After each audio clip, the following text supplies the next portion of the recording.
သောတာပန်အနာဂံအစရှိရဲ့အရိယာ၄ပါးအကြောင်းလူငယ်များနားလည်အောင်မိန့်ကြားပြီးတော်မူပါရှင်ဗျာ သောတာပန်တဂရခံအနာဂံယဟန္တာလို့အရိယပုဂ္ဂိုလ်၄ဦးရှိတယ်ပေါ့နော် မှန်ပါ အဆင့်၄ဆင့်နဲ့ပတ်သက်ပြီးတော့အမိနာမခွဲထားတာသောတာပန်ဆိုတာသောတာပန္နလို့ပါဠိစကားကနေပြီးတော့ခေါ်တဲ့စကားဖြစ်တယ်အဓိပ္ပာယ်ကဘာလို့ဆိုတာသောတာဆိုတာရှည်စည်းချောင်းကိုပြောတာဖြစ်တော့ဒီမှာတော့နိဗ္ဗာန်လမ်းကြောင်းလို့အဓိပ္ပာယ်ရတယ် မှန်ပါ အာပနဆိုတာရောက်တာနိဗ္ဗာန်လမ်းကြောင်းနဲ့စတင်ဝင်ရောက်သူဆိုတဲ့အဓိပ္ပာယ်ရှိတယ်သူ့ရဲ့အဓိပ္ပာယ်ကနိဗ္ဗာန်သွားတဲ့လမ်းကြောင်းတွေကိုစတင်ဝင်ရောက်သူအဲနိဗ္ဗာန်သွားတဲ့လမ်းကြောင်းဆိုတာဘာလို့ဆိုရင်သက်သောဗျာဟောတဲ့မေဃသစ္စာလို့ဆိုရတဲ့မဂ္ဂင်၈ပါးအကျင့်တရားကိုပဲခေါ်တာ မှန်ပါ အဲ့ဒီမဂ္ဂင်၈ပါးအကျင့်တရားဆိုတဲ့လမ်းကြောင်းတွေကိုစတင်ဝင်ရောက်သွားတဲ့ပုဂ္ဂိုလ်အဲ့လမ်းကြောင်းတွေကိုဝင်ရောက်သွားတယ်ဆိုတာဟာနိဗ္ဗာန်နဲ့နိဗ္ဗာန်ရောက်ကြောင်းကျင့်စဉ်အပေါ်မှာအမှန်မြင်ခြင်းနဲ့တန်တရားကင်းခြင်းဆိုတဲ့အခြေအနေနှစ်ရပ်ကိုရရှိသွားတယ်အမြင်မှန်သွားပြီဒိဋ္ဌိဆိုတဲ့မာရွတ်နဲ့အမြင်ကိုသူဖယ်ရှားလိုက်နိုင်တော့တကယ်ကိုမှန်ကန်တဲ့အမြင်တစ်ခုရသွားပြီအဲ့ဒီလမ်းကြောင်းအပေါ်မှာတန်တရားဆိုတဲ့ဝိသိကိစ္စလည်းကျင်းသွားတယ်ဒါကြောင့်မို့ဒိဋ္ဌိနဲ့ဝိသိကိစ္စဒိဋ္ဌိဆိုတာလမ်းကြောင်းအမှန်သို့မဟုတ်သစ္စာလေးတိုင်းကိုမသိဘဲနဲ့မှားယွင်းနေတဲ့အမြင်တစ်ခုကိုဒိဋ္ဌိလို့ခေါ်တယ်မှန်ပါဗျာ နိဗ္ဗာန်ရဲ့ကြောင့်တရားတွေအပေါ်မှာချုပ်မတန်တရားဖြစ်နေတာဝိသိကိစ္စလို့ခေါ်တယ်မှန်ပါဗျာ အဲ့ဒီဒိဋ္ဌိနဲ့ဝိသိကိစ္စရှင်းရှင်းပြောရမယ်ဆိုရင်သောတာပန်ဖြစ်သွားတယ်ဆိုတာရှင်တဲ့ကအသိဉာဏ်ရဲ့ဆန့်ကျင်ဘက်အသိဉာဏ်ကိုဒီဖုံးကွယ်ထားတတ်တဲ့ကိလေသာနှစ်ခုကိုရှင်းလိုက်နိုင်သည့်အတွက်ကြောင့်သူဟာနိဗ္ဗာန်နဲ့နိဗ္ဗာန်ရဲ့အကြောင်းအကျင့်တရားပေါ်မှာလုံးဝလက်ခံသွားတဲ့ပုဂ္ဂိုလ်မြင်ရှိတဲ့ပုဂ္ဂိုလ်သောတာပန်လို့ခေါ်တယ် မှန်ပါဗျာ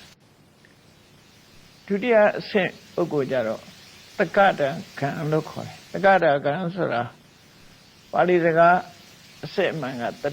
က္ကတခာမိလို့ခေါ်တယ်အဲ့ဒီအဆင့်ရောက်သွားလို့ရှိရင်ကာမဂုဏ်အာယုန်တွေနဲ့ပျော်တဲ့ရောက်ဝန်းလို့ခေါ်တဲ့ကာမဘုံကိုသူတစ်ချိန်ပဲလာတော့မယ်တကယ်တရားဓမ္မနဲ့ပျော်မွေးတဲ့အဆင့်ကိုရောက်သွားမယ်တစ်ချိန်သာပြန်လာသူလို့အတိပ္ပယ်နဲ့တက္ကရာကမိလို့ခေါ်တယ် once returner လို့အင်္ဂလိပ်လိုပြန်ကြတယ် မှန်ပါ တခါပဲဒီကာမဘုံဆိုတာလူဘုံနဲ့နတ်ဘုံပေါ့နော်ကောင်းတဲ့ဘုံဆိုရင်လူဘုံနဲ့နတ်ဘုံအဲ့လူဘုံနတ်ဘုံကိုသူတခါပဲပြန်လာတော့မယ်ပြန်လာတယ်ဆိုတာလူဘုံနတ်ဘုံမှာပြန်မွေးရမယ်ဆိုရင်တခါပဲမွေးတော့မယ်နောက်ထပ်လူဘုံနတ်ဘုံဒီလိုကာမဂုဏ်အာယုန်တော်ထဲမှာတွေ့တာမှုတွေအားကြီးတဲ့ဘုံမျိုးကိုသူမလာတော့ဘူးဆိုတဲ့အဆင့်ရောက်သွားတဲ့ပုဂ္ဂိုလ်မျိုးကိုသက္ကရာကလို့ခေါ်တယ် မှန်ပါ အနာခံလို့ဆိုတာအနာခာမိဆိုတဲ့စကားလုံးကနေရအနာဂါမိဆိုတာနာအာဂါမိမလာတော့ဘူးဆိုတဲ့အဓိပ္ပာယ်ခုနတုန်းကပုဂ္ဂိုလ်ကတက္ကရာကံကတစ်ချိန်လာတယ်အနာဂံကျတော့လုံးဝမလာတော့ဘူးသူကတရားနဲ့ပြောမွေးတဲ့သမထကျင့်စဉ်အောင်မြင်ပြီးတော့သမထတရားဝိပဿနာတရားတွေနဲ့နေနိုင်တဲ့ပြမဘုံမှာပဲနောက်ဆုံးမှာပြမဘုံတော်မှာပဲလုံးဝစင်ကြယ်တဲ့သုဒ္ဓဝါဒ၅ဘုံလို့ဆိုတဲ့သုဒ္ဓဝါဒဘုံနေမှာပဲသူကဖြစ်မယ်လူဘုံမှာလည်းအနာဂံအနေနဲ့ဖြစ်နိုင်တယ်ပေါ့နော်သို့တော့သူ့အနေနဲ့ဘဝမှာဒီအနာဂံဘဝနဲ့သိဆုံးလို့ရှိရင်တော့သုဒ္ဓဝါဒဘုံမှာဖြစ်မယ်ပေါ့ကာမဘုံကိုဘဝတစ်ခုအနေနဲ့ဘယ်တော့မှပြန်မလာတဲ့ပုဂ္ဂိုလ်ရဲ့အဆင့်ဘာကြောင့်ပြန်မလာတော့ဆိုရင်ဒီပေါ်မှာလုံးဝတာရစဉ်ပြတ်သွားပြီလို့ပြော မှန်ပါဗျာ ကာမရာဂလို့ခေါ်တဲ့ desire for sensual pleasure ဒီကာမဂုဏ်အာယုန်ဒီပေါ်မှာလိုချင်တတ်မဲ့တဲ့ရာဂသူမှမရှိတော့ဘူး တတ်မဲ့တဲ့ရာဂမရှိသည့်အတွက်ကြောင့်မုန်းတီးမှုအလိုမကျမှုဆိုတာလည်းသူမှမရှိတော့ဒါကြောင့်မို့ကာမရာဂပြပါရသူမှတော့မရှိတော့သည့်အတွက်ကြောင့်ဒီကာမဘုံကိုပြန်ရောက်နိုင်တဲ့အကြောင်းတရားတွေသူကဖယ်ရှားပြီးသားဖြစ်သွားတော့ဘယ်တော့မှပြန်မလာဘူး non returner ဆိုတဲ့အတိပ္ပယ်နဲ့အနာဂံလို့ခေါ်တာနော်အဲ့ဒီအဆင့်နောက်တစ်ခုယဟန္တာဆိုတာကြတော့သူကကိလေသာအာသဝတွေလုံးဝကင်းသွားတဲ့ရှင်ထဲမှာလုံးဝရှင်းသွားပြီအတိညာဏ်ကိုကာကွယ်တဲ့ညှဉ်းနှွမ်းစေတဲ့ဆုတ်ပိတ်တတ်တဲ့ကိလေသာတွေပူလောင်စေတတ်တဲ့ကိလေသာတွေအားလုံးဒုက္ခပေးတဲ့ကိလေသာတွေလုံးဝရှင်းသွားပြီအဲ့ဒီလုံးဝရှင်းသွားပြီရှင်ထဲကကိလေသာလုံးဝပြောင်းစင်အောင်ရှင်းသွားနိုင်တဲ့ပုဂ္ဂိုလ်တော့အရဟန္တလုံးဝပူဇော်တတ်တဲ့လုံးဝသန့်စင်တဲ့ပုဂ္ဂိုလ်လို့ဒီအိဗယ်နဲ့ခေါ်တယ်သောတာပန်ဖြစ်သွားလို့ရှိရင်အပယ်လေးပုံကိုမရောက်တော့အပယ်လေးပုံကိုသူကြော်လွှားနိုင်ပြီပေါ့တဂရကံဖြစ်လို့ရှိရင်ဒီအပယ်လေးပုံကြော်လွှားပြီးကောင်းတဲ့ပုံတောင်တစ်ချိန်ပဲပြန်လာတော့မယ်ဆန္ဒရှိတဲ့အနေအထားမျိုးရောက်သွားတယ်အနာဂံဆိုတာကြတော့ကာမဘုံတွေအလုံးလူဘုံနတ်ပြည်6ထပ်ခုနအပယ်လေးပုံကတော့အစရရှင်းပြီးသားဖြစ်သွားတယ်အဲ့ဒီကောင်းတဲ့ဘုံတွေတောင်မှပဲပရိသေရိဘဝတစ်ခုအနေနဲ့ပြန်မလာတော့ဘူးလို့ဆိုတယ်မှန်ပါဗျာဖျားဘူးတရားနာပြန်မလာတာပြောတာမဟုတ်ဘူးဘဝတစ်ခုအနေနဲ့ပြန်မမွေးတော့ဘူးလို့ဆိုလို့တယ်နော်အဲ့ဒါနာကယဟန္တာပုဂ္ဂိုလ်ကြတော့ဘယ်ဘဝမှမမွေးတော့ဘူး30ဘုံလုံးကလွတ်သွားတယ်အဲ့ဒီလိုအရိယဆိုတာမြင့်မြတ်ဖြူစင်တဲ့ပုဂ္ဂိုလ်လို့အဓိပ္ပာယ်ရတယ်ရှင်ထဲကအဆိုးတရားတွေအသိဉာဏ်ကိုပိတ်ဆို့ရတဲ့ကိလေသာတွေအဲ့ဒါတွေကိုလုံးဝအဆင့်လိုက်ရှင်းသွားပြီရှင်းသွားနိုင်တဲ့ပုဂ္ဂိုလ်သူမြတ်တွေကိုအရိယာလို့ခေါ်တာပဲဖြစ်တယ်နော်အဲ့ဒီလိုရှင်းသွားခြင်းဟာအမှန်တရားကိုသိမြင်မှုကြိုးစားအထောက်ခြင်းနဲ့သက်ဆိုင်ဘဂိရှိပါအကျင့်လမ်းကြောင်းအတိုင်းပဲတကယ်ကျင့်ကြံကြိုးကိုအထောက်သွားလို့ရှိရင်အသိဉာဏ်လေးရပြီယင်ထဲကအဆိုးတရားတွေကိလေသာတွေအလုံးရှင်းသွားနိုင်ဒီအဆင့်ကိုရောက်တယ်စိတ်မှာလုံးဝအငြိကြီးကင်းသွားလို့မြင့်မြတ်ဖြူစင်တဲ့ပုဂ္ဂိုလ်ဖြစ်သွားပြီဘယ်တော့မှမပြောင်းလဲတော့ဘူးသူတို့ရဲ့ဘဝတွေဟာတည်ငြိမ်သွားပြီဒီကိလေသာတွေကဘယ်တော့မှနောက်ချောင်းပြန်ပြီးတော့အလားနိုင်တော့ဘူးသူတို့ယင်ထဲမှာအဲ့လိုထာဝရဖြူစင်သွားတဲ့ပုဂ္ဂိုလ်မျိုးတွေကိုအရိယာလို့ခေါ်တယ်နော်မှန်ပါဗျာအဲ့ဒါဆိုလို့ရှိရင်သောတာပန်ဖြစ်တဲ့လူသရဂံဖြစ်တဲ့လူအနာဂံဖြစ်တဲ့လူယဟန္တာဖြစ်တဲ့လူကသူတို့အဲ့အဆင့်တွေရောက်နေမှသိနိုင်မှာလားရှင်ဗျာသိနိုင်ပါတယ်သိနိုင်တယ်ဆိုတာကျင့်ကြံပွားများအထောက်မှုနဲ့ပတ်သက်တာဖြစ်တော့ကြောင့်ဒီသိနိုင်တယ်သို့တော့သူ့ရင်ထဲမှာကိလေသာကင်းနေတော့ဟိုကမယ်9နှစ်သမီးလေးသောတာပန်ဖြစ်တာရှိတယ်အပ္ပရပါဠိတော်တွေထဲမှာ9နှစ်သားလေးယဟန္တာဖြစ်တာရှိတယ်ပေါ့နော်အလုံးကိုငယ်တော့သူတို့ယင်ထဲမှာဒီနာမည်တွေတတ်သည်ဖြစ်စေမတတ်သည်ဖြစ်စေသူတို့ယင်ထဲမှာအစိုးတရားတွေမရှိဘူးဆိုတော့သူတို့ခံစားရတယ်မှန်ပါဗျာသူဘယ်တော့မှဒေါသမထွက်ဘူးသူဘယ်တော့မှလောဘတတ်မဲ့တဲ့လောဘတွေသူမှမရှိတော့ဘူးဘယ်တော့မှမုန်းတိမှုဒေါသတွေသူမှမရှိဘူးအလုံးဟာဘဝအကြောင်းနဲ့စဉ်းစားလိုက်ရင်ဓမ္မအကြောင်းနဲ့ပတ်သက်လိုက်သူရင်ထဲမှာရှင်းနေလို့တွေ့ဝေးနေတာတွေမရှိတော့ဘူးဆိုတဲ့သူစိတ်အနေထားကိုတော့သူသိတယ်မှန်ပါဗျာသေချာသိနိုင်တယ်ပေါ့နော်သိနိုင်တဲ့အခါသူအစစ်သတ်မှတ်တဲ့အခါမှာဒီဥပဒကတွေကမြတ်စွာဘုရားလက်ထက်ကသူတို့ပဲအဆင့်ဆိုတာမျိုးသူတို့ကိုယ်တိုင်ပြောကြတယ်သူတို့မှာကာမဘုံကိုပြန်လာဖို့တန်ရောစဉ်ဆိုတဲ့နှောက်ရိုးတွေသူတို့မှမရှိတော့ဘူးလို့ပြန်ပြောလို့ရှိကြတယ်အမကုန်းအာယုန်ဒီပေါ်မှာလိုချင်တတ်မဲ့တဲ့တဏှာဆန္ဒတွေလိုရာကိုမရလို့အလိုမကျဒေါသဖြစ်တာတွေဒါတွေသူတို့မှမရှိတော့သည့်အတွက်ကြောင့်ကာမဘုံနဲ့ပတ်သက်တဲ့တန်ရောစဉ်တွေသူတို့မှကုန်းနေတယ်ဆိုတာကိုယ်မှတန်ရောစဉ်ရှိတယ်မရှိဘူးတတမှုရှိတယ်မရှိဘူးဆိုတာကိုယ့်အကိုသိတယ်ပေါ့နော်အဲ့လိုသိသွားသည့်အတွက်ကြောင့်သူတို့ရဲ့အခြေအနေအဆင့်ကိုသူသိနိုင်တယ်လို့ပဲပြောမှန်ပါနောက်ထပ်မေးခွန်းတစ်ခုကတော့ဒီလိုတို့ကမ္ဘာနိုင်ငံအသီးသီးရဲ့ မှတ်တမ်းများရဂျိုသားတွေမကြာခဏတွေ့ရှိလက်ရှိပါတယ်ရှင်ဗျာအဲ့တော့ဂျိုသားတွေကတကယ်ပဲရှိပါလားရှိခဲ့တယ်ဆိုလို့ရှိရင်သူတို့တွေကဘယ်ပုံထဲမှာပါပါလဲရှင်ဗျာ ချိုးသားလို့ဆိုတာလူတွေနဲ့တွေ့နေချာမဟုတ်တဲ့ဆွေးကြားတွေလို့ပြောမှာပေါ့နော် မှန်ပါဗျာ ဒါပြောမယ်ဆိုလို့ရှိရင်ဟိုးနေနဲ့အနန္တစัจ java လာအကြောင်းကိုပြောမှာပေါ့ မှန်ပါဗျာ မြတ်စွာဘုရားလည်းပဲ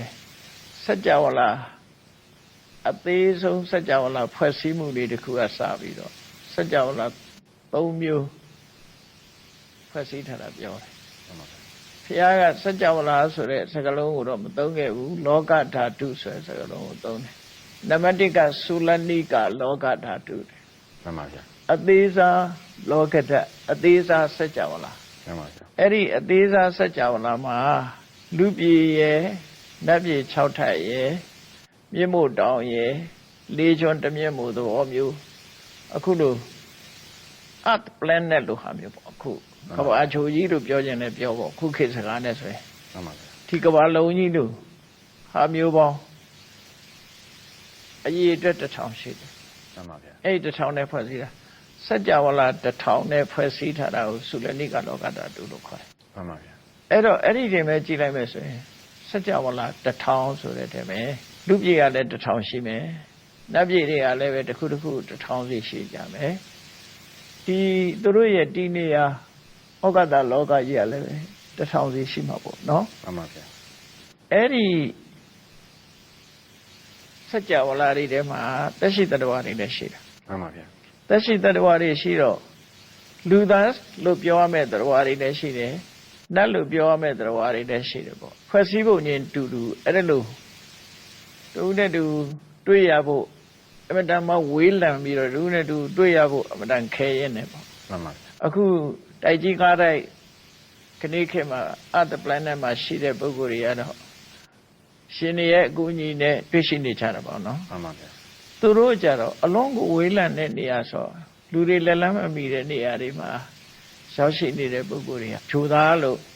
ခေါ်တာဖြစ်ကောင်းဖြစ်လိမ့်ဂျိုဆိုတာ planet ပေါ့ဒီနေရာမှာတော့နော်အဲ့ဒါတွေဟာသရဝါတွေပဲပြောမှဆိုရင်လူသရဝါတွေလည်းဖြစ်နိုင်တယ်သူသဖြင့်နတ်သရဝါတွေလည်းဖြစ်နိုင်တယ်နော်လူတွေနဲ့မရင်းနှီးတဲ့သရဝါမျိုးစားတွေဆို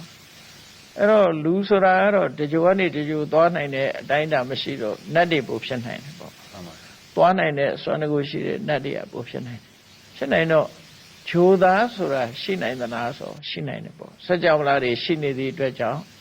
သရဝါတွေတတ္တလောကကြီးရှိသည့်အတွက်ကြောင့်လူတွေကခေါ်တဲ့သက်ရှိသရဝါဂျိုသားဆိုတာရှိနိုင်ပါတယ် မှန်ပါဗျာ ရှိခဲ့ရင်သူတို့တွေကဘယ်ပုံထဲမှာပါတယ်လဲလို့ဆိုရင်လူမျိုးနွယ်ဆိုရင်လူသူတို့စัจ java လာတိုင်းတာတိုင်းသူတို့မှလည်းလူမျိုးနွယ်ရှိမယ်နတ်မျိုးနွယ်တွေရှိမယ်နတ်ဖြစ်ခဲ့ရင်နတ်မျိုးနွယ်တွေပဲပါမယ်နတ်ဘုံတွေထဲမှာပါမယ်လူဖြစ်လို့ရှိရင်သူတို့စัจ java လာရဲ့လူဘုံထဲမှာပါ နောက်ထပ်မေးခွန်းတစ်ခုကတော့မန်နတ်ကဘယ်ပုံနဲ့ကနတ်ဖြစ်ပါလဲရှင်ဗျာ तू ကဘာကြောင့်ထင်ရှားပြီးတော့တကိုးကြီးရလို့ပြောကြရလဲရှင်ဗျာ မနတ်ဆိုတဲ့ဒီနတ်က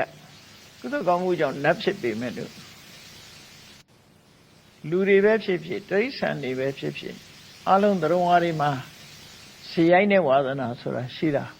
သိတာနော် မှန်ပါ ဒါတော့လက်ခံရ မှန်ပါဗျာ လူချင်းတူပေမဲ့ဇေယိုင်းဝါသနာမတူကြအောင်ဟုတ်လား မှန်ပါဗျာ တချို့ကဇေယိုင်းဆိုးတယ်တချို့ကဇေယိုင်းကောင်းတယ်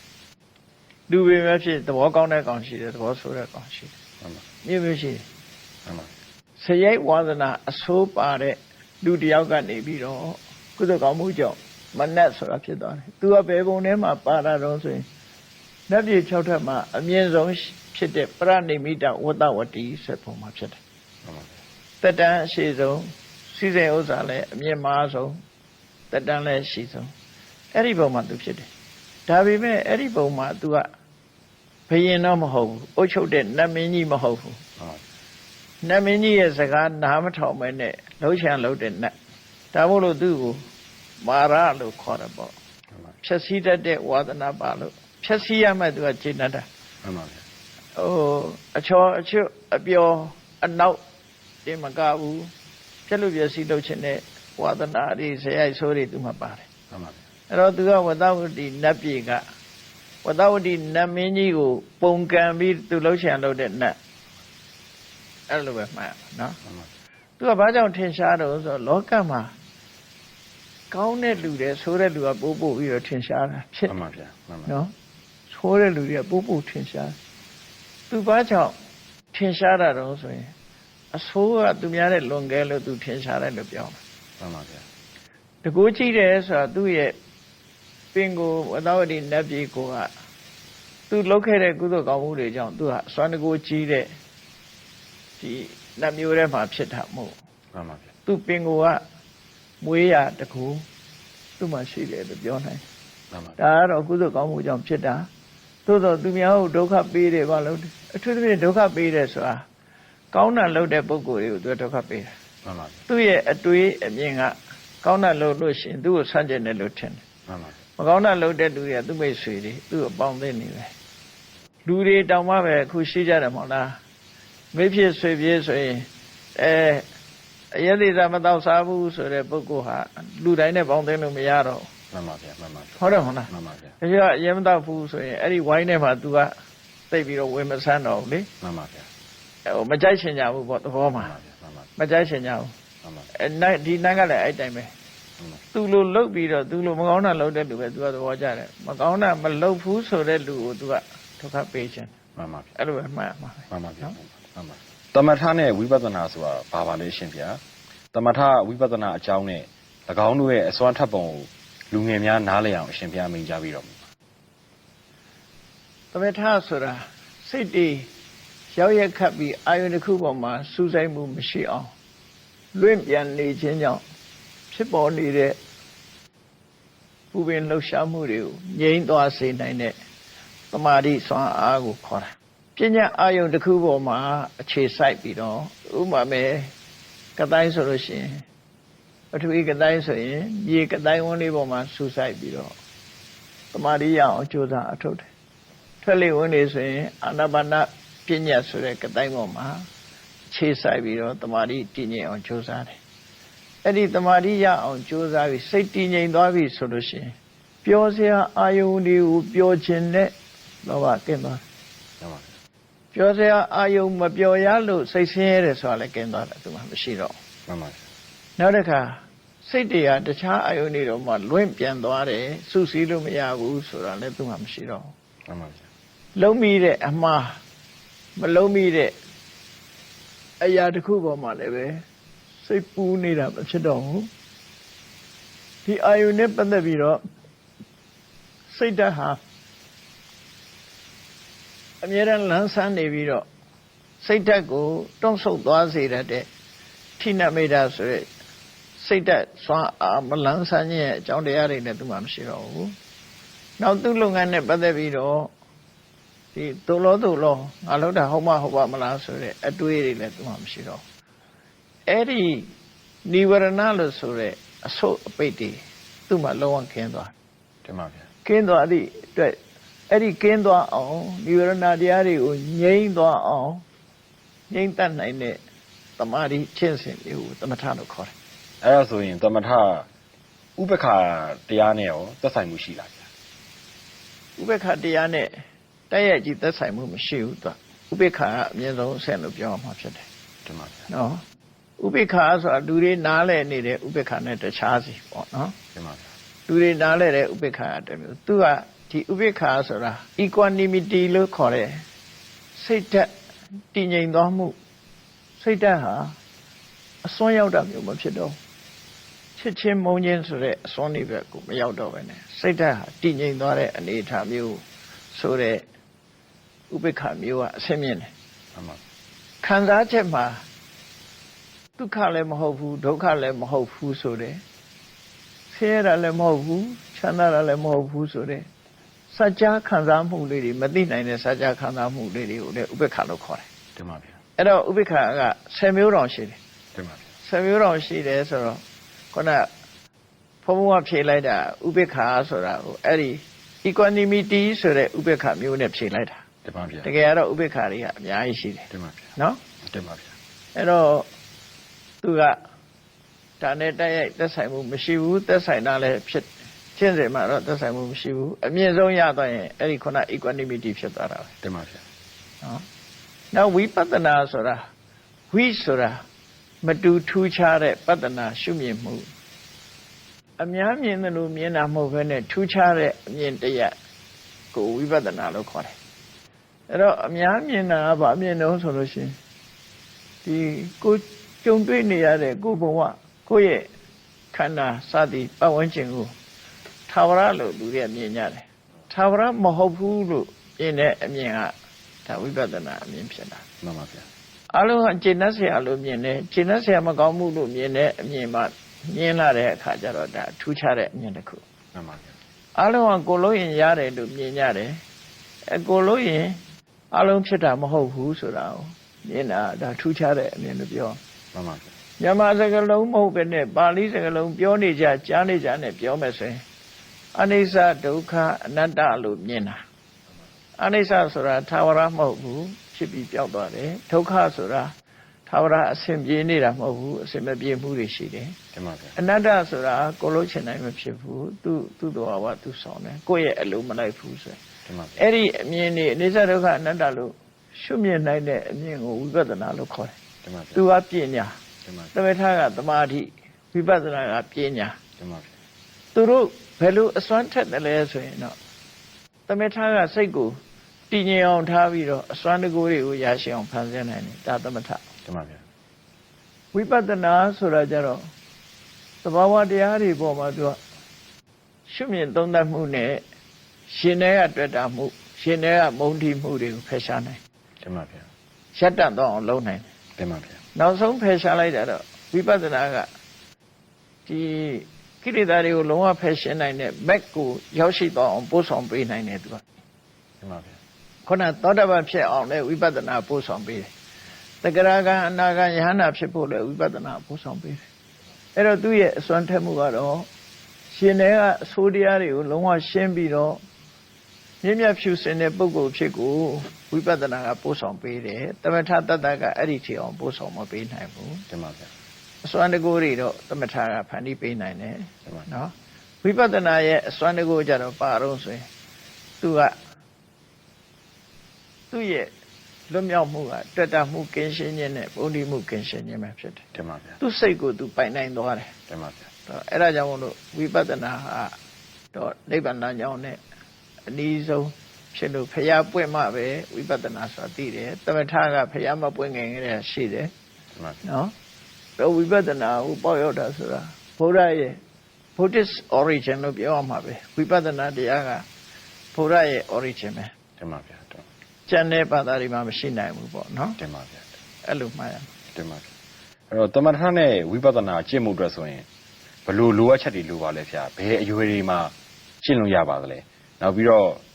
ဘလို့လူမျိုးတွေကကျင့်လို့ရတယ်ဗျာအသက်ကြီးမှကျင့်ရတာလားဒီဥစ္စာတွေအခြေခံနားလည်မှကျင့်ရတာဘယ်အရွယ်မှာကျင့်လို့ရပါလဲရှင်ဗျာ အဲ့လိုမဟုတ်ဘူးသူက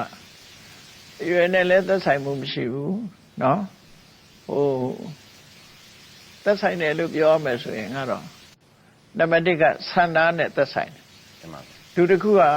ကိုယ်မှာစွမ်းစားရှိတော့လေလှုပ်ချင်တဲ့ဆန္ဒမရှိရင်ဘာမှမဖြစ်ဘူး တင်ပါဗျာ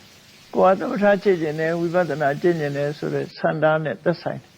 တင်ပါ နော် တင်ပါ အရွယ်နဲ့လည်းမသက်ဆိုင်ဘူးသို့တော့အောင်မြင်မှုမအောင်မြင်မှုကြတော့ဆန္ဒနဲ့တည်းမပြီးတော့ဘူး တင်ပါဗျာ သူ့ရဲ့အခြေခံအိုင်ကျူပေါ့ တင်ပါဗျာ ပရိသေရပါလာတဲ့အစင်မြင့်မှုတော့အပ်တယ် တင်ပါဗျာ ပင်ကိုယ်တည်းကပါလာတဲ့အသိဉာဏ်အခြေခံရှိတဲ့ပုဂ္ဂိုလ်တွေကြတော့အောင်မြင်ပေါက်ရောက်နိုင်တယ်အသိဉာဏ်အခြေခံမရှိတဲ့ပုဂ္ဂိုလ်တွေကမအောင်မြင်နိုင်ဘူး တင်ပါ ငယ်တော့ကြီးတော့ဒီလိုမဟုတ်ဘူးငယ်ငယ်နဲ့အောင်မြင်နဲ့ပေါက်ရောက်နိုင်တယ်အထူးသဖြင့်စာပေမှာတစ်ခုဆိုထားတာ တင်ပါ လူတွေဟာအရွယ်အလိုက်အင်းအားတွေဆွတ်ယုတ်တယ်မဟုတ်လား မှန်ပါဗျာ ရုပ်ရဲ့နုပြုတ်မှုကလည်းအရွယ်လိုက်ဆွတ်ယုတ်သွားတာ မှ လေ န်ပါဗျာ အဲ့တော့အရွယ်နုပြုတ်တဲ့အချိန်မှာသူကအင်းအားအပြည့်ဝရှိတယ် တင်ပါဗျာ နည်းနည်းကြီးသွားလို့ရှိရင်သူကအင်းအားရောကျသွားတယ် မှန်ပါဗျာ အတော်ကြီးသွားပြီဆိုရင်အင်းအားတွေကတော်တော်ကိုရောကျသွားပြီဆိုတော့တချို့ဟာရုပ်ခန္ဓာကိုကြံ့ခိုင်မှုနဲ့အခြေခံပြီးတော့လောရတာတချို့ကိစ္စတွေကရှိတယ် မှန်ပါဗျာ ရှိသည့်အတွက်ကြောင့်ငယ်ရွယ်လို့ရှိရင်ပို့ပြီးတော့ အောင်မြင်မိုးရရှိတယ်ပေါ့ မှန်ပါဗျာ သက်ကြီးသွားရင်ဆုံးရှုံးသွားမှုတွေရှိတယ် မှန်ပါဗျာ ဓမ္မပဒမှာမြတ်စွာဘုရားဟောတာရှိတယ်လူတယောက်ဟာပထမအရွယ်မှာ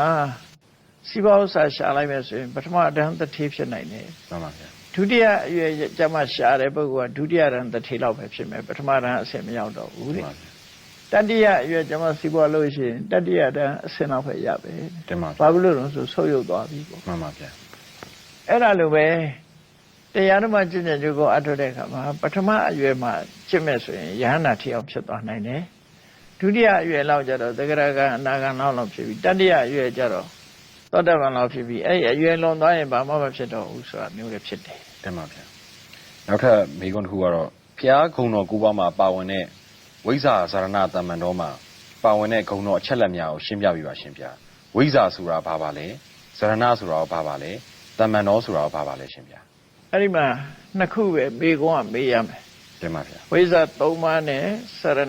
15ပါးစရဏတရား5ပါးမဟုတ်15ပါး တင် နော် ပါဗျာ ဝိဇ္ဇာက3ပါးစရဏတရား15ပါးတမ္ပဏဆိုတာတရားကိုပြောတာမဟုတ်ဘူးအဲ့ဒီအတိညာနဲ့ပြည့်စုံတယ်စရဏဆိုတဲ့အကျင့်တရားနဲ့ပြည့်စုံတယ်ဝိဇ္ဇာကအတိညာစရဏကအကျင့်တရား တင်ပါဗျာ အကျင့်တရားနဲ့ပြည့်စုံမှအတိညာရနိုင်တယ် တင်ပါဗျာ အကျင့်နဲ့အတိလို့ဆိုလို့တယ်ပေါ့ မှန်ပါဗျာ တမ္ပဏဆိုတာပြည့်စုံမှုလို့ပြောတယ် တင်ပါဗျာ အဲ့တော့ဒီမှာကြည့်ရမှာဝိဇ္ဇာတရားနဲ့စရဏတရားလို့နှစ်ခု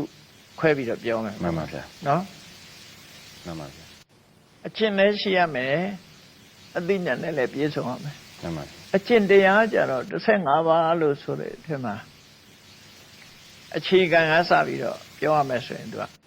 အသိဉာဏ်ရဖို့အတွက်နံပါတ်1သူဟာကိုချင်းသီလကောင်း မှန်ပါဗျာ နံပါတ်2ကိုချင်းသီလကိုထိမ့်သိမ့်မှုကိုယ့်ရဲ့မျက်စိနာနာလျှာကာယဆိုတဲ့အာယုန်နဲ့ဆက်သွယ်မှုကိုတတိနဲ့ထိန်းချောင်းအောင် တင်ပါဗျာ နောက်တစ်ခုကတော့လူတွေရဲ့အတတ်မဲ့အမက်မောဆုံးကဘာတော့ဆိုရင်အစာပဲ မှန်ပါဗျာ အဲ့ဒီအစာပေါ်မှာ